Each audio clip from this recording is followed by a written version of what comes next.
Proverbs chapter 4, verse 23. Be careful what you think, because your thoughts run your life. Now, what if I was to tell you that you can't really trust your own thoughts? I know that sounds crazy, but let's talk about it.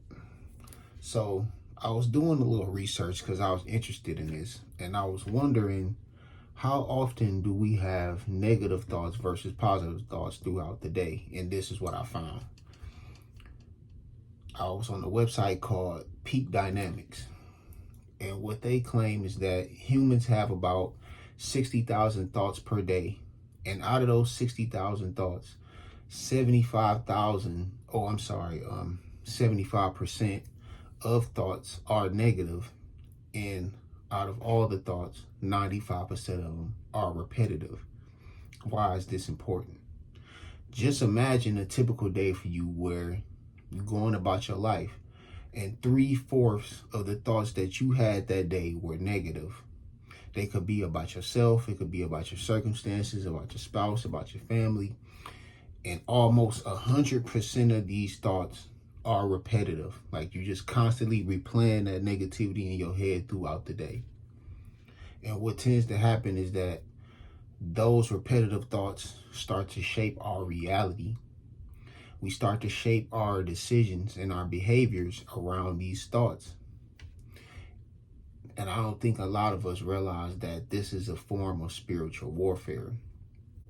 John chapter 10, verse 10. The thief only comes to steal and kill and destroy. I came that they may have life and have it to the full. Most of us have heard that verse before, or some variation of that, or mostly that beginning part of it, right? We know exactly what the thief comes to kill, or exactly what the thief tends to destroy. But what is the thief coming to steal? The thief is not looking to steal any possessions that we may have accumulated. What the thief, aka the enemy, aka Satan, is looking to steal from us is our peace and our joy. This is why we have anxious thoughts about our possessions or about money. We have fearful thoughts about the future. We worry about what's to come a lot. Sometimes we paint the worst outcomes about every situation. But what does God say about this? Matthew chapter 6, verse 27. Can any one of you, by worrying, add a single hour to your life? This verse is meant to remind us that our life is in God's hands, that He is in control, so we really have nothing to worry about. Only thing we have to do is to put our mind on His word. The more we focus on eternity, the more mental peace and joy that we all will have. The more we meditate on God's word and put those things into practice, the less power spiritual warfare has on us. And the more I thought about it, I believe that spiritual warfare is one of the main reasons a lot of us have addictions. Like me, for instance. I didn't know how else to deal with my anxiety or the replaying of my failures in life, or the anxiety that I felt about things to come. This is why I've had times in the past where I tried to stop drinking, I tried to stop smoking. And as soon as I do that, you try to do the right thing. This is when Satan attack you the most, but I don't know this because I wasn't in the word. So I try to stop smoking, then every negative thought I could possibly conjure up would hit me. Everything, and then eventually I used to believe that I had to smoke or I had to drink to get the edge off for my anxiety. And I think a lot of us convince ourselves that we need these things. We need to abide in these things. We start to make these addictions our idols. Little do we know, we're supposed to abide in the Lord with our anxiety, abide in the Lord with our worry, and He will take those anxieties off of us. He will give us peace in return.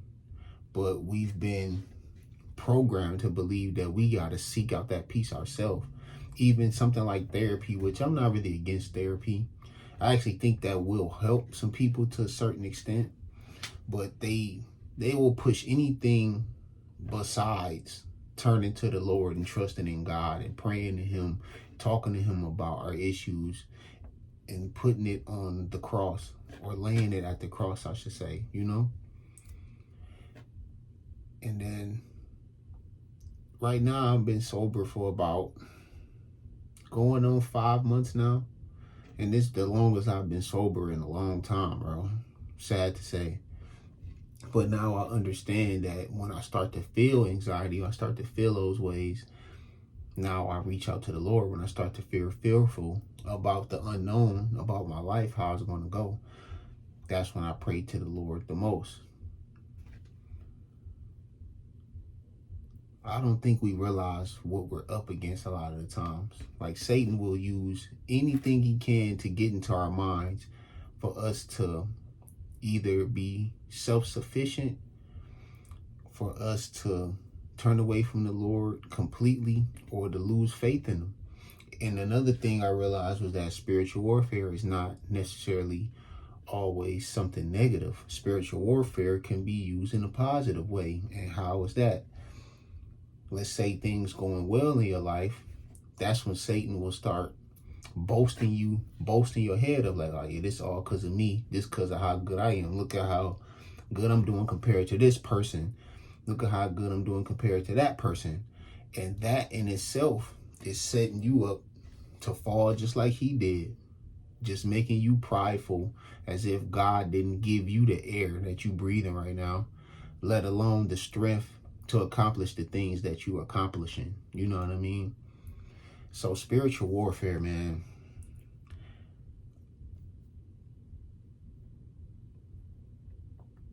that's probably the biggest battle we're going to have while we're living on earth. Deciphering our thoughts, God's thoughts, and Satan's thoughts, or his demons' thoughts, out of our head. And that's why we truthfully can't trust our own thoughts. We really only can trust God's word and his truths. And the more we lean on those truths, the more our mind will be renewed. That's why they say that that book is living. You got to read it for yourself and you'll see for yourself.